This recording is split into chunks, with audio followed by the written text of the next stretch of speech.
안녕하세요.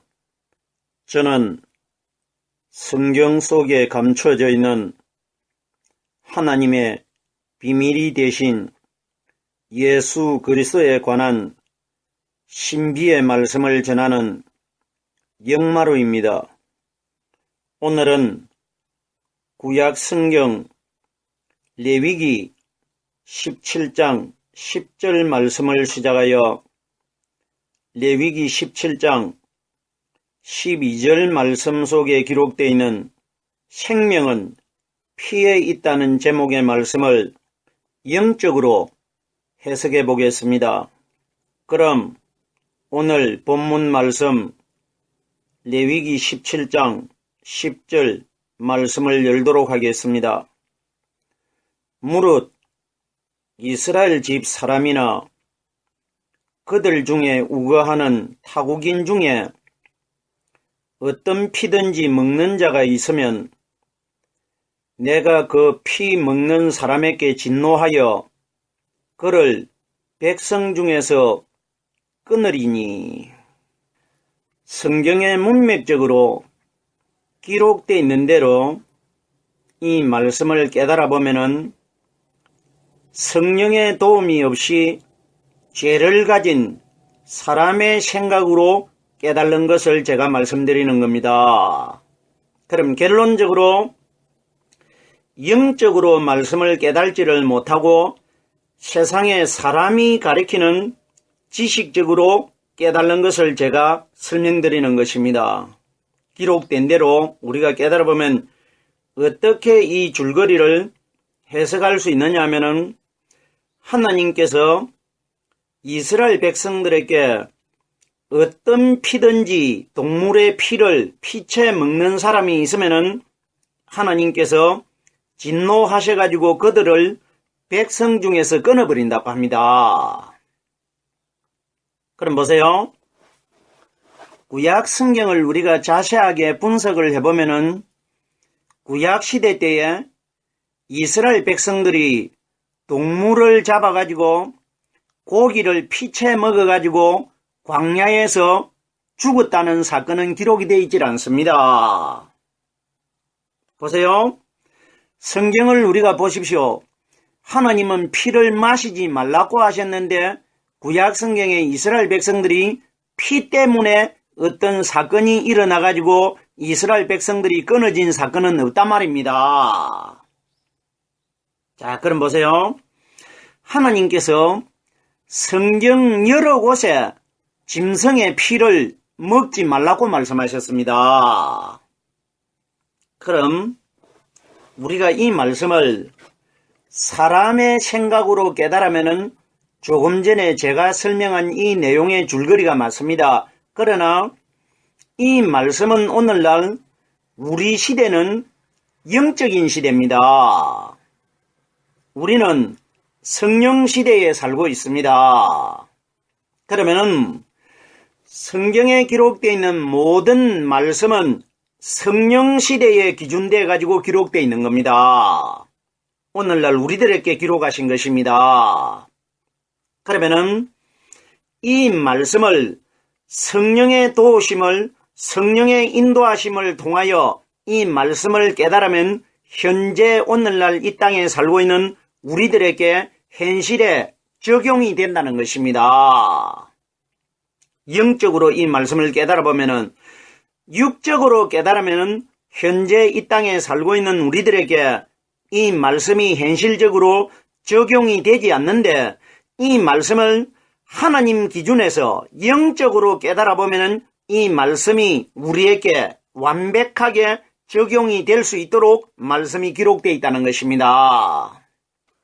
자, 그러면은 영적으로 이 말씀을 해석을 해보겠습니다. 무릇 이스라엘 집 사람이나 그들 중에 우거하는 타국인 중에, 여기에 이스라엘은 하나님에게 선택받은 유대인들을 가리킨 것이고, 우거하는 타국인은 구약시대 때 아직까지 선택을 받지 못한 이방인들을 가리킨 것입니다. 현재 오늘날 이 땅에 살고 있는 우리들에게 이 말씀을 적용을 시키면은 이스라엘 집 사람은 하나님께 선택을 받은 중동에 있는 유대인들을 가리킨 것이고, 여기에 그들 중에 우거하는 타국인이 누구냐? 타국인은 이스라엘 백성 외에 인류 전체를 타국인이라고 합니다. 결론적으로 오늘날 이 땅에 이방인과 유대인들에게 말씀하신 것입니다. 그러면 인류 전체 속에서 하나님을 믿는 신앙인들 전체에게 하나님이 미리 말씀해 주신 것입니다. 이 말씀이 성경에 기록되어 있는 대로 기간을 계산하면 대략적으로 이 말씀은 하나님이 모세에게 말씀을 하셨기 때문에 모세는 지금으로부터 3500년 전의 사람입니다. 3500년 전에는 이스라엘 백성들에게 하신 말씀인데 3500년 전에 이스라엘 백성들에게 대상으로 하신 말씀이 아니고 이스라엘 백성들을 대신해서 오늘날 우리 인류 전체에게 하신 말씀입니다. 자, 그러면은 이스라엘 집 사람이나 그들 중에 우거하는 타국인 중에, 그러면 이방인과 유대인들 중에 이 말입니다. 결론적으로 오늘날 이 땅에서 유대인과 이방인들 중에 하나님을 믿는 사람들 중에, 신앙인들 중에 이 말입니다. 어떤 피든지 먹는 자가 있으면 여기에 어떤 피든지 동물에게서 흐르는 피는 아무 피라도 마시지 못하게 합니다. 여기에 대상이 뭐냐? 짐승의 피 아닙니까? 그럼 보세요. 왜 하나님께서 구약시대 때에 이스라엘 백성들에게 동물의 피를 마시지 못하게 하시느냐 하면은 동물이 짐승 아닙니까? 자, 보세요. 동물의 피를 구약시대 때 마시지 말라는 것은 신약시대 때 우리가 마셔야 될 피가 있기 때문에 구약시대 때 짐승의 피를 마시지 말라고 합니다. 그러면 하나님이 마시지 말라는 피가 있으면은 복음시대에 마셔야 할 피가 있기 때문에 구약시대 때 짐승의 피는 마시지 말라고 합니다. 결론이 뭡니까? 구약시대 때 수많은 동물들이 죽었는데 이 동물들이 누구의 그림자냐? 신약에 오실 우리 예수 그리스도의 그림자입니다. 그럼 결론적으로 오늘날 우리들에게 그림자가 되는 율법의 짐승의 피를 마셔가지고는 우리들이 인류 전체가 구원을 받지 못하기 때문에, 그럼 실체로 오신 오순절날 임하신 성령께서 가르쳐 주시고 깨닫게 해주시는 이 말씀의 피를 마셔야 구원을 받을 수 있기 때문에 구약의 그림자가 되는 짐승의 피는 마시지 못하게 하는 겁니다. 실제의 피가 있기 때문에. 그럼 보세요. 어떤 피든지 먹는 자가 있으면 하는데 성경이 가리키는 짐승의 피는 사탄의 거짓말입니다. 피는 말씀의 상징이고 짐승은 사탄의 상징입니다. 계시록에 보면은 사탄의 비진리와 연합된 사람들을 짐승이라고 여러 번 기록이 되어 있습니다. 그러면은 어떤 짐승의 피든지 먹는 자가 있으면 이건 오늘날 우리들에게 이 말씀을 적용을 시키면은 하나님의 성령의 말씀이 피입니다. 성령의 말씀이 이 세상에 역사하고 있는데 사탄의 비진리를 듣는 사람들이 어떤 짐승의 피를 마시는 사람들입니다. 하나님의 성령의 말씀이 이 땅에 역사하고 있는데도 사탄의 비진리를 계속해서 듣고 있는 사람이 짐승의 피를 마시는 사람들입니다. 어떤 피든지 먹는 자가 있으면 내가 그 피 먹는 사람에게 진노하여, 이건 오늘 저녁이라도 심판이 임하면은 현재를 가리킵니다. 현재. 내가 하시는 분이 누구냐? 심판주 그리스도입니다. 하나님이 바로 그리스도 아닙니까? 내가 그 피 먹는 사람에게 진노하여 심판날 이 땅에서 하나님의 성령이 깨닫게 해주시는 피의 말씀을 먹지 않고 사탄이 가리키는, 사람이 가리키는 비진리의 피를 마시고 있는 자들에게 심판날 내가 진노하겠다 이겁니다. 우리가 살고 있는 영적 시대의 말씀으로 깨달아야 되는 겁니다. 내가 그 피 먹는 사람에게 진노하여 성령이 가르쳐 주시고 깨닫게 해주시는 말씀 아닌 것을 믿고 있는 사람에게 심판날 내가 진노하겠다 이 원리입니다. 그를 백성 중에서 끊으리니 오늘 저녁이라도 심판이 임하면은 성령께서 가르쳐 주시고 깨닫게 해주시는 이 말씀을 사람의 마음속에 믿음으로 간직하지 않고 사람이 가리키는 말, 아담의 근본적인 사탄의 거짓말을 가지고 있는 사람들은 심판날 내가 내 백성 중에서 하늘나라 예루살렘으로 데리고 가지 않고 이 땅에서 지옥으로 끊어버리겠다. 이 원리인 것입니다. 충분히 깨달을 수 있는 내용 아닙니까? 계속해서 17장 11절입니다. 육체의 생명은 피에 있음이라. 내가 이 피를 너희에게 주어 단에 뿌려 너희의 생명을 위하여 속하게 하였나니 생명이 피에 있으므로 피가 죄를 속하느니라. 자, 보세요. 여기에 피라는 단어가 4번이 기록되어 있습니다. 17장 11절에 성경에 4번이라는 숫자는 이 세상 동서남북 사방에 살고 있는 하나님을 믿는 신앙인들 전체를 대상으로 말씀하신 4숫자입니다. 동서남북 사방에 있는 하나님을 믿는 신앙인들을 상징한 겁니다. 그럼 보세요. 육체의 생명은 피에 있음이라. 이건 우리가 가지고 있는 이 육체는 현재 죄를 가지고 있는 육체입니다. 그러면은 죄를 가지고 있는 육체도 피가 없으면은 사람이 죽습니다. 사람이 보십시오. 피를 많이 흘리면은 사람이 죽어버립니다. 그럼 결론적으로 사람의 몸속에 피가 없으면은 사람이 죽는다는 이 뜻이 뭐냐? 피는 바로 말씀을 가리키기 때문에 사람의 마음속에 말씀이 계시지 아니하면은 마지막 날 지옥으로 들어갈 것이라. 이걸 죽는 것이라고 합니다. 그러면은 육체의 생명이 피에 있다는 것은 너희가 가지고 있는 육신에 피가 없으면 죽듯이 마지막 심판날 너희 마음속에 피의 결론체가 되는 성령의 말씀이 들어있지 않으면 너희가 죽을 것이라. 이 원리라 말입니다.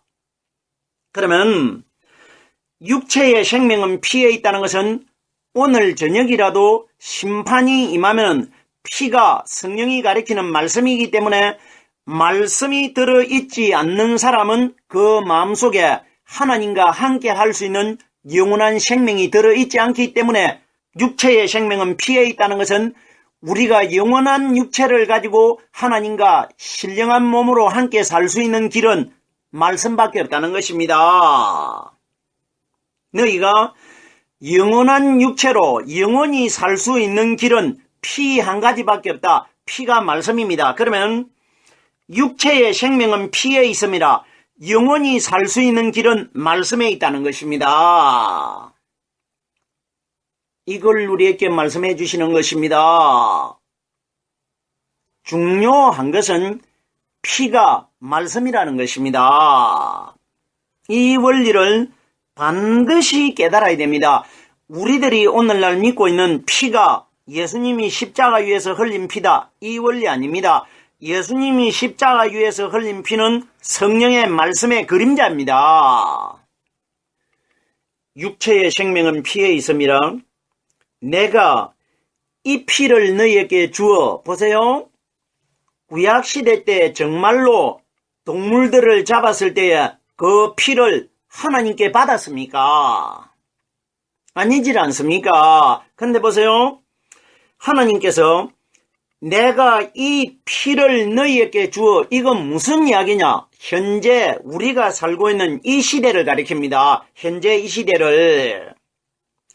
내가 이 피를 너희에게 주었다는 것은 하나님께서 보내신 성령이 이 땅에 말씀으로 오셨습니다. 이걸 말씀을 우리에게 보내주신 것이 내가 이 피를 너희에게 준다고 하는 것입니다.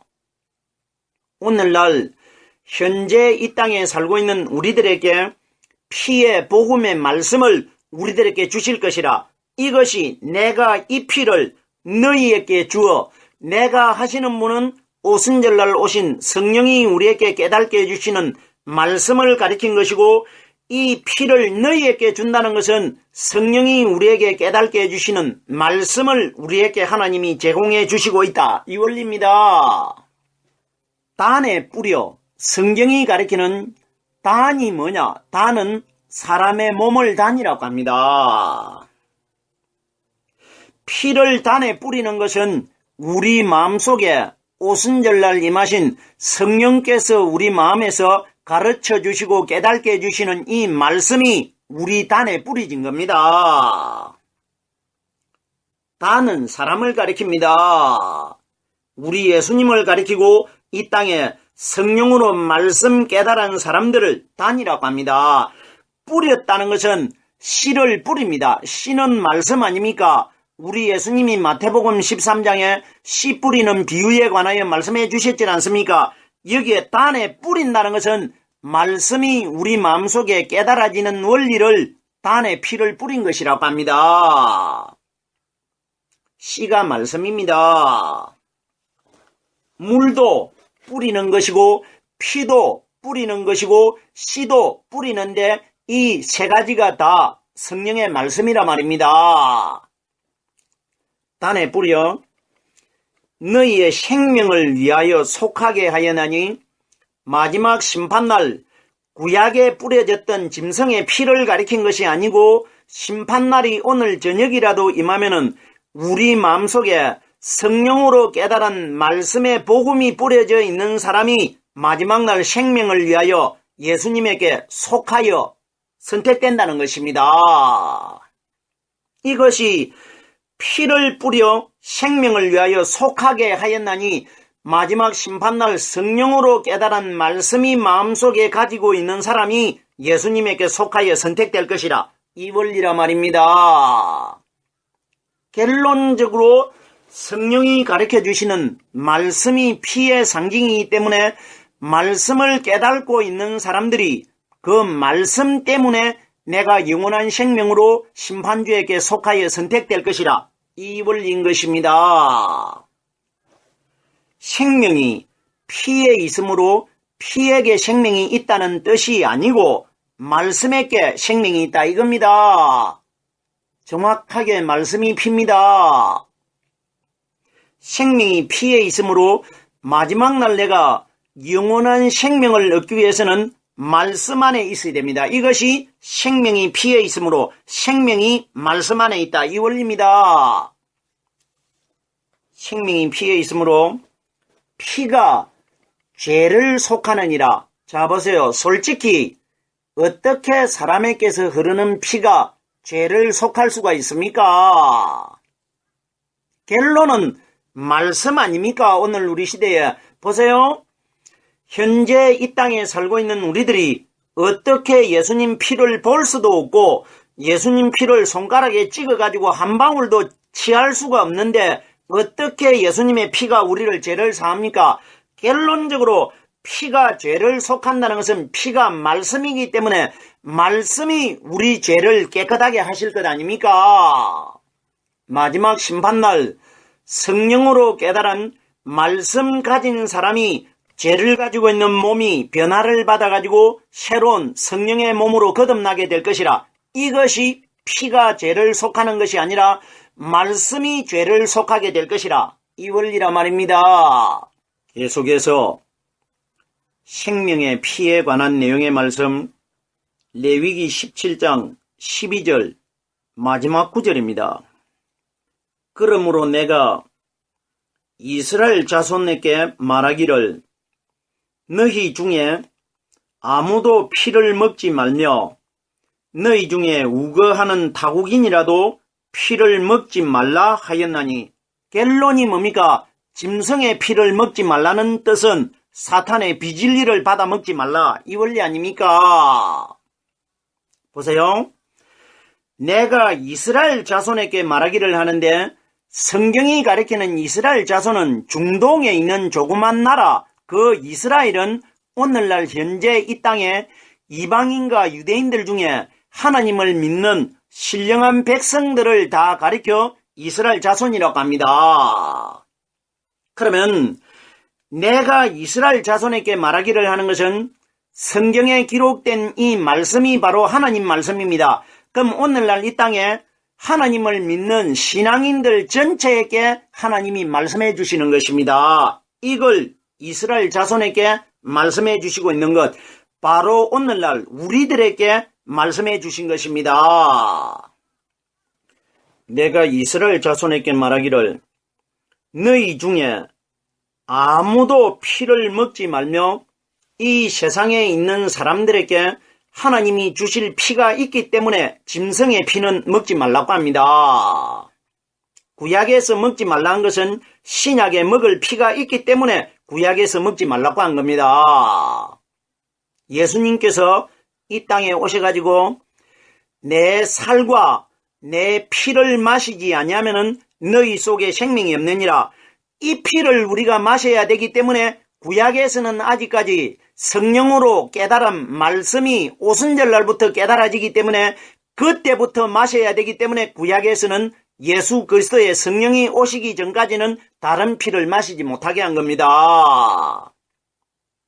피가 말씀이기 때문에 너희 중에 아무도 피를 먹지 말며 사탄이 가리키는 비진리를 오늘날 이 땅에서 사람이 가리키는 말을 받아 먹지 말라, 이 이야기입니다. 너희 중에 우거하는 타국인이라도 이스라엘 백성들에게만 하나님이 분부하신 것이 아니라 오늘날 이 땅에 있는 이방인들 전체 중에 하나님을 믿는 신앙인들에게 말씀하신 것입니다. 타국인이나 선택된 이스라엘 백성들이나 피를 먹지 말라고 한 것은, 동물의 피를 먹지 말라는 것은 동물은 비진리인 것이고 진짜의 참 피는 오순절날 이 땅에 임하실 성령께서 우리에게 깨닫게 해주실 이 말씀을 마셔야 되기 때문에 구약에서는 동물의 피를 마시지 말라고 하는 겁니다. 오늘 레위기 17장 10절에서 17장 12절 말씀 속에 기록되어 있는 모든 사람의 육체의 생명이 피에 있다는 내용의 말씀을 깨달아 보았습니다. 오늘은 여기까지만 하겠습니다.